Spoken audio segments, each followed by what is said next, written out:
E a gente começa falando de um assunto que movimentou muito as redes sociais nesse fim de semana. O deputado federal, recém-eleito, recém-empossado, Nicolas Ferreira, do PL, publicou um vídeo com um pedido de desculpas irônico depois de chamar de gorda a influenciadora Thaís Carla, que havia se fantasiado de globeleza na página dela nas redes sociais e postado a imagem. Aí eu vou abrir aspas pro Nicolas, tá, gente? Onde já se viu, onde eu estava com a cabeça de dar a minha opinião e chamar uma gorda de gorda, sabe? Declarou ele em uma filmagem, repito, irônica, de pedido de desculpas. Eduardo Costa, e aí?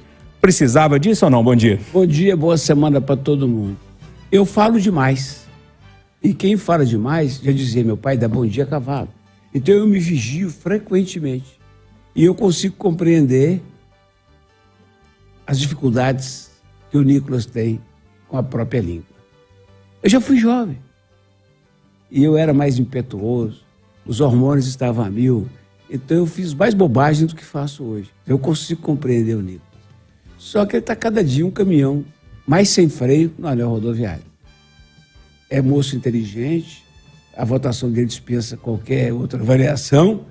Ele não está me pedindo consultoria, mas tomara que alguém que goste dele, que tenha acesso a ele, fale que vão baixar a bola. Porque aquela história de gravar aquele coro no dia da posse lá no Congresso, aquilo foi extremamente lamentável. E essa de agora, a derrapada no comentário é digna de crítica. Agora, a gravação do vídeo piorou muito, porque ele ironiza a atitude politicamente incorreta que ele tomara antes. Ainda mais para a Câmara, não tanto para o Senado. Por isso que o Cleitinho me preocupa também muito. Não tanto para o Senado, que é a Câmara alta, da revisão, tem que ser mais serena, mas a Câmara, fará bem a Câmara um moço impetuoso, vibrante, só que ele tem que colocar freios. Nós todos precisamos colocar freios. Senão ele vai ter problema demais. Rita Mondinho, dando bom dia para você e querendo saber como é que você analisa essa história. Bom dia. Bom dia, Júnior. Bom dia a todos. Olha, quando eu falei do Marcos Duval na semana passada, que falei que ele tinha caído do caminhão de mudança, eu acho que, eu concordo com o Eduardo, o Nicolas é novo, é jovem, mas eu queria entender o que isso acrescenta a ele como político, o que isso acrescenta a quem votou nele. Então as pessoas têm que se colocarem no lugar que elas estão e respeitarem a posição que elas estão ocupando e pensarem enquanto na carreira dele. Então ele está lá para defender os eleitores dele, para fazer alguma coisa pelo bem da sociedade brasileira. Precisar de gente diferente dele. Políticos são, em sua maioria, são homens, são brancos, são héteros, têm boa escolaridade e poucos problemas de saúde. Já a população é feita, em sua maioria, por negros, por pobres, por LGBTQI+, não são maioria, mas também tem uma população considerável. Números que o Ricardo já trouxe aqui pra gente. Político é a cara da classe alta e classe média do Brasil. Político é a cara de quem não precisa de política pública. E isso nós não precisamos na política. Política tem que cuidar de gente. Política tem que cuidar dos negros, das mulheres. Político tem que cuidar dos gordos. Político precisa ter empatia e respeito pelo outro. E essas duas características, o nosso deputado mais votado aqui em Minas Gerais mostrou que não tem nem empatia, nem respeito. Ô Júnior, há pouco tempo eu li um artigo de um professor da Universidade Federal da Bahia sobre retórica. E ele estava dizendo que o princípio básico dessa disciplina, da retórica, é exatamente que não há uma linguagem universal. Então, cada um de nós tem que, antes de começar a falar, descobrir o nosso público, para quem você vai falar, porque se você achar que vai agradar todo mundo, você não vai agradar todo mundo.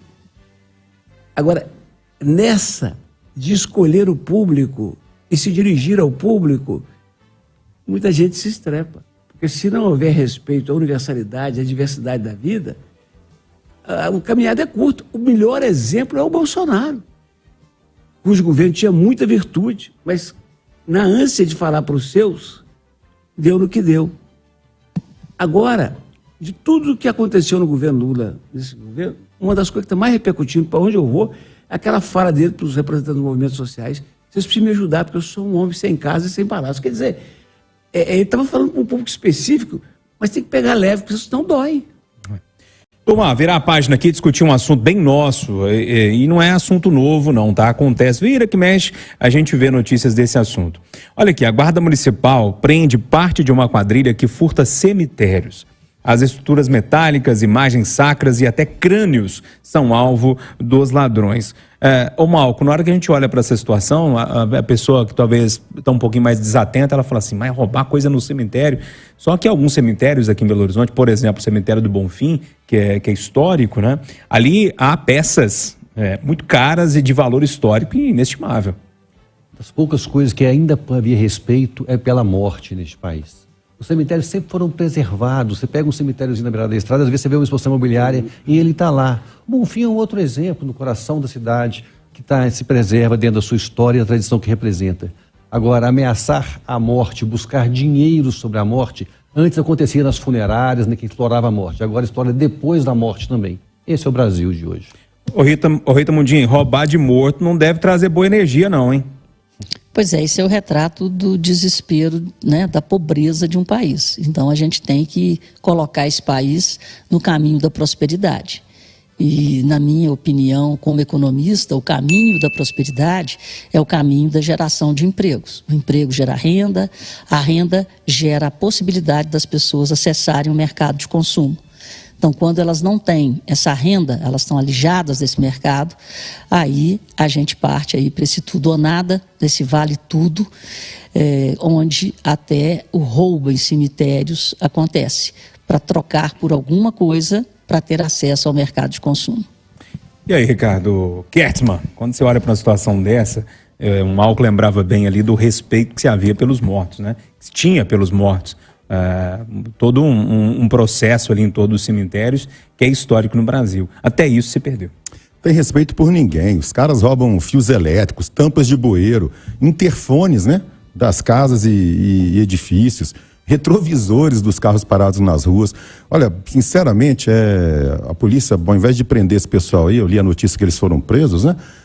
Por mim, podia deixar lá no cemitério mesmo, se é que compreende a brincadeira aqui. Meu amigo Eduardo Costa, viu? Dá poesia pra isso, Eduardo. O cara tava poético. A cara do Eduardo espetacular. Se você não tá no YouTube, você perdeu. Nem sempre são apenas os mais jovens que radicalizam. E aí, Eduardo, como é que você lê essa história toda? Porque a notícia diz que até crânios eles estavam roubando. Primeiro, eu preciso saudar a ação da Guarda Municipal ou da Polícia Municipal. Ela foi criada para isso.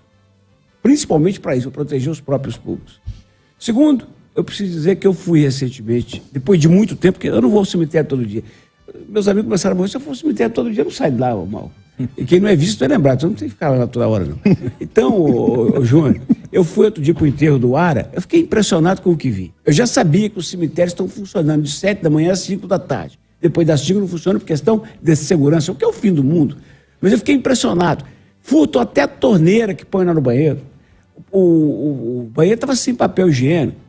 Agora, o que eu lamento é que não haja um trabalho conjugado da polícia, da Guarda Municipal, que é ostensiva, com a Polícia Civil, que é investigativa, e pegar quem tem que pegar. Porque a origem, ou melhor, o destino de tudo que se furta ali, é a mesma coisa do fio de cobre, de carro, de tudo. É o receptador, que está por perto ali. E tem muita lojinha assim ali na região central de Belo Horizonte, né? Só pegar o receptador. Mas eu insisto, eu já falei disso recentemente e insisto, o caminho é a privatização. A única vez que isso foi tratado aqui, Júnior, foi tratado com leviandade. Pimentel era o prefeito, Ronaldo Vasconcelos o vice. Pimentel ia se candidatar, pulou fora do barco 6 meses antes. O Ronaldo Vasconcelos foi atrás. Pegaram quem? Um ingênuo, boa gente e recém-falecido Totó Teixeira, presidente da Câmara, puseram ele sentado lá para segurar o pepino. E a primeira coisa que pediram para ele, entra com um projeto de privatização do cemitério. Ele tomou uma semana de porrada e desistiu. Esse é um assunto que tem que ser tratado com seriedade. Os cemitérios hoje, meu amigo, são um lugar de risco na cidade, o que é o fim do mundo. Pessoal, olha só, vamos voltar um pouquinho à política aqui, porque o senador Carlos Viana, agora na sigla Podemos, né, explicou nesse domingo em entrevista à CNN Brasil que deixou o Partido Liberal por ter se sentido traído e abandonado pelo ex-presidente, então candidato Jair Bolsonaro, também do PL na época. A proposta era O Viana explica: eu seria candidato a governador de Minas Gerais, fazendo um palanque para o presidente Bolsonaro no estado. Me comprometi e cumpri com a minha palavra até o último minuto. Na primeira aparição pública que tivemos, Bolsonaro levantou o braço do governador de Minas Gerais, Romeu Zema, e daí para frente passou a dizer que em time que está ganhando não se mexe. Pode falar, Ricardo Kertzmann. Não, é que tem que perguntar para o senador. Ele está dizendo que mudou de partido agora porque foi traído, né, pelo ex-presidente Bolsonaro. Tem que perguntar o que aconteceu nas outras 4 vezes, porque é o 4º partido em 4 anos. Ô Júnior, isso aí já não é infidelidade, não. Isso já virou uma orgia partidária, né? Porque troca toda hora. Nunca vi um negócio desse. Nesse ritmo aí vai faltar partido para ele.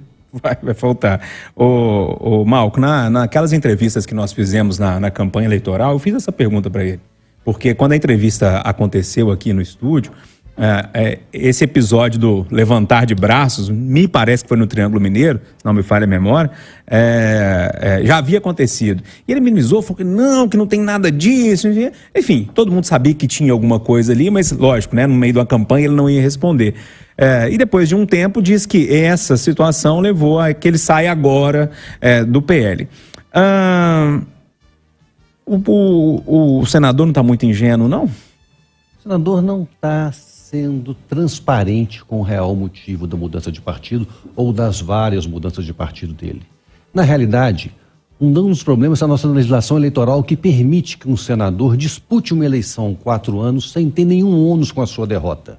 Carlos Viana vem para a disputa e consegue reforçar o seu nome, independente de apoio de Bolsonaro. Então ele não queria ganhar a eleição para o governo de Minas. Ele queria aumentar as chances de ser reeleito senador daqui a 4 anos. E esse é um problema, que quando ele estava aqui fazendo campanha, ele estava deixando de cumprir suas obrigações como senador. E falar em obrigações de senador, qual que é o grande destaque do mandato de Carlos Viana? Além das mudanças dos partidos. E os mineiros vão perguntar a ele daqui a 4 anos. É importante que o senador se atente a isso e preste contas do seu mandato em relação às entregas para Minas Gerais, muito mais do que as entregas para os partidos políticos que ele tem feito parte, porque isso só interessa a ele e, de fato, interessa muito pouco a nós mineiros. Ô Rita Mundim, nesse raciocínio que o Malco está, de que ele veio para reforçar o nome, né, em torno de toda a situação envolvendo uma possível candidatura, a gente deve acompanhar, então, ele no ano que vem como candidato a prefeito de Belo Horizonte, talvez?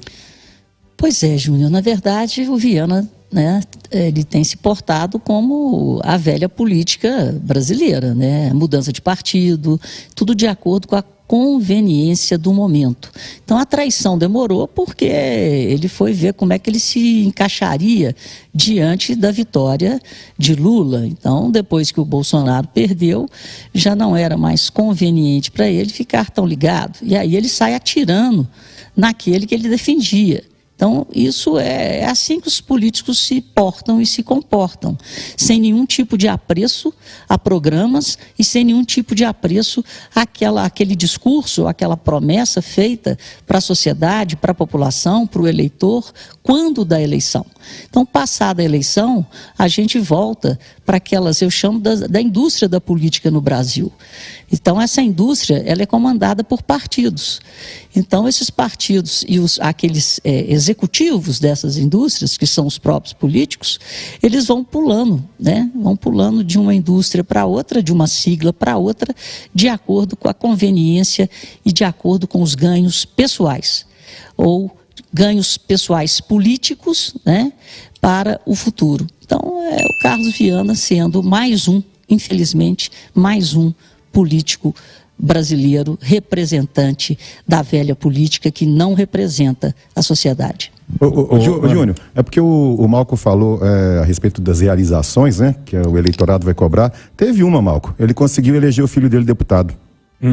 Malco, isso é importante, porque foi eleito pelo PL, o partido no qual o coeficiente eleitoral foi maior, porque teve o puxador de voto Nicolas, que nós já falamos sobre ele hoje, e que ajudou a puxar muita gente que tinha menos votos. Então, o PL contribuiu para a eleição do seu filho, e agora ele já sai do partido, poucos meses depois da eleição. Eduardo, quase vai dar tempo de você falar, você não vai brigar comigo não, né? Não? Não? Então tá bom. Turma, isso chama no popular pular do cavalo, né? A gente sabe como é que é. 8h59, ponto final no Conversa de Redação, que teve Eduardo Costa, Malco Camargos, Ricardo Kertzmann e também Rita Mundim.